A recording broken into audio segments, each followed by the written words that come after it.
You can't defend what you don't know, a phrase so important in the mission of the Order of Malta and to Catholics everywhere as they face challenges in the world we live in. That's up next in Living Your Faith.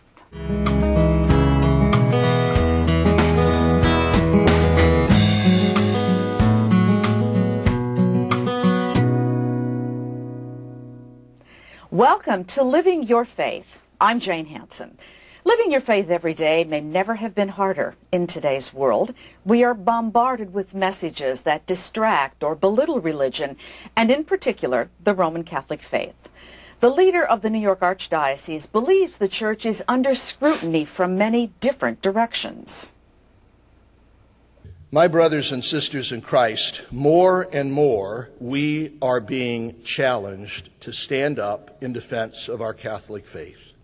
We are called upon to bear the cross of Christ in the ridicule, the rejection that we take, in the criticism and occasional vitriol that we receive simply because we are Catholics.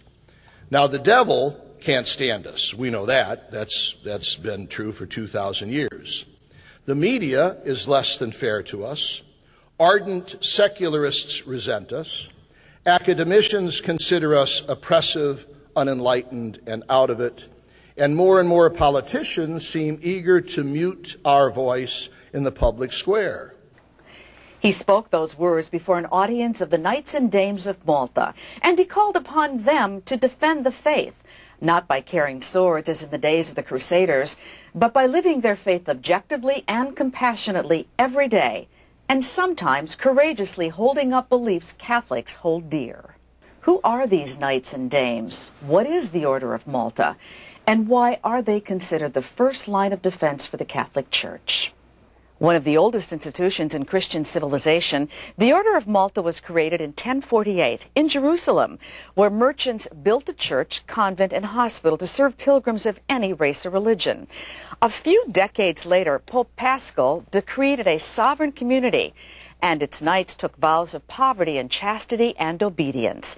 Its mission became more than taking care of the sick, but also defending the faith. In ancient times, that meant literally going into battle. As time went on, the monastic vows for all but top Malta leadership were discarded. To this day, though, it remains a religious order comprised of lay members. Its symbol, the 8-pointed cross, remains the same. So does its sovereignty. It even has a seat in the United Nations. And the mission of the Order of Malta continues to be aiding the poor and suffering and educating about the faith. There are Malta programs in 120 countries, projects like treating the sick and injured in a hospital in Haiti, or a doctor's brigade in Honduras, a healing annual pilgrimage to Lourdes, food and housing for the homeless across America, and programs like Malta House in Connecticut for unwed mothers. There are about 3,000 members across the U.S., and today, women get equal billing. They are called dames. I first came to know of the Order of Malta when I was in St. Louis. Quietly, and without any thought of prestige at all, the Knights and Dames of the Order worked tirelessly at what we called the St. Patrick's Center, a remarkable organization that started out as a way to help a few homeless men find their way off the streets and on their way back to a more healthy life. This organization now serves thousands of people annually, the poor, the homeless, in a variety of ways. St. Patrick's Center in St. Louis offered a microcosmic view of the kinds of work in which members of the Order of Malta seek to live their charism to help the sick and the poor and to defend the Catholic faith. In addition to their volunteer work living out their charism, I saw firsthand their equally strong commitment to defend the faith. They've always been there, willing and able to support the Church whenever, wherever needed.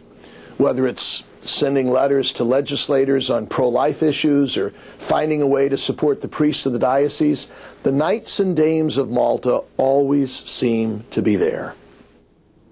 I want to join my friend and brother, Archbishop Dolan, in expressing my admiration and appreciation of the Knights and Dames of Malta. The Order of Malta is a unique organization, a sovereign military religious order that is totally Catholic, completely committed to the defense of the faith, and untiring in its commitment to the poor, especially the sick poor. While I have known about the order for many years, beginning in Rome where many of the knights and dames of devotion are personal friends. It was only when I returned to this country did I see at firsthand the breadth and the depth of the many good works carried on by the American Federal and Western associations. Nothing expresses it better than their annual pilgrimage to Lourdes, bringing the malades, the sick, to the beautiful grotto of Mary, the Immaculate Conception. Having been several times part of a team caring for those malades, I have witnessed the miracle of love in action as knights and dames care for the sick, bring them to the baths, accompany them at Mass and at the candlelight procession. I have seen the light of hope in the eyes of little children with debilitating illness, and the renewal of courage on the faces of adults who have suffered long and found new strength in the bonds of prayer and friendship that Malta makes possible. For many years, I've been involved in the Catholic Church in Haiti.